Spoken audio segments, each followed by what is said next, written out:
धर्म की हानि होती ही क्यों है? धर्म की हानि इसलिए होती है पार्थ कि मनुष्य मोह के बंधन को नहीं तोड़ पाता, कि वो अपने स्वयं से नाता तोड़कर समाज से नाता नहीं जोड़ पाता।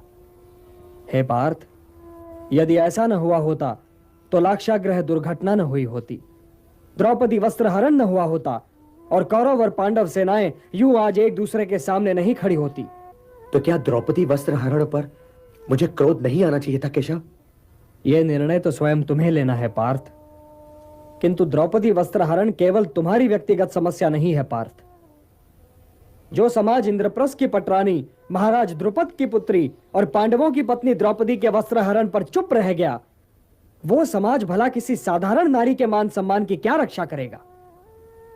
द्रौपदी वस्त्रहरण एक सामाजिक समस्या है पार्थ, एक सामाजिक समस्या है, और यह तुम्हारा कर्तव्य है कि तुम उन शक्तियों को नष्ट करने के लिए युद्ध करो जो किसी द्रौपदी का वस्त्रहरण कर सकती हैं। ये शक्तियां समाज की शत्रु हैं पार्थ, और जो महापुरुष इस युद्ध में उन शक्तियों के पक्ष में हैं, उनके पक्ष में युद्ध करने आए हैं, उनसे युद्ध करने में भी संकोच न करो।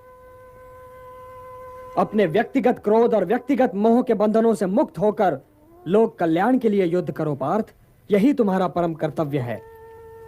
मुझे देखो पार्थ, इस समाज और उसके वर्णों को गुणों और कर्मों के आधार पर स्वयं मैंने रच तो दिया, परंतु इस समाज रचना का फल मैंने कभी नहीं चाहा।